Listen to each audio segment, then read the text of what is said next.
We will now start off with downloading, installing and configuring OpenJDK 11 for Windows 10. For my YouTube students, this slideshow is part of a YouTube playlist. The playlist URL will be listed in the description and comments of this lesson. All the source code for this playlist will be available for free in a GitHub repository.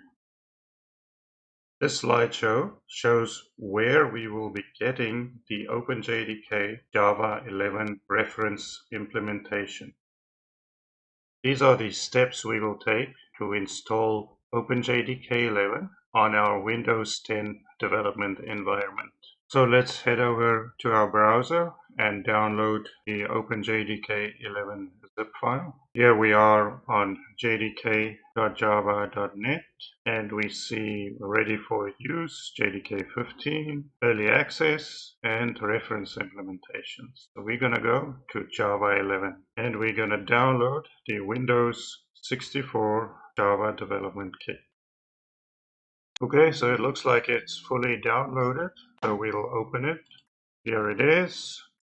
I will open the archive and I will extract it to my C drive.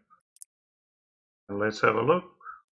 There we are, JDK 11. Back to our slide, and now we've downloaded, we've unzipped it. So now we're going to set up our Java home environment variable and add the bin directory to our path.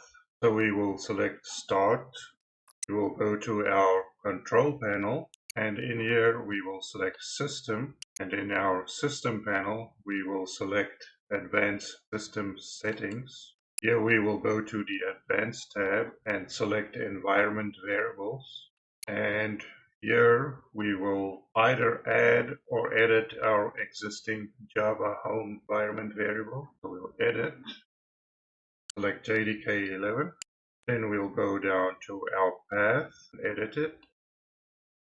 We will select the bin directory and say OK and OK and OK. We'll close our Windows system panel.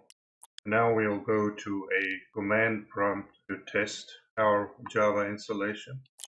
And we see that we are running OpenJDK 11 and the correct runtime environment, our path, and everything looks good. So we now have Java 11 or OpenJDK 11 installed and running on Windows 10. That concludes our OpenJDK 11 installation video. I will see you in the next tutorial.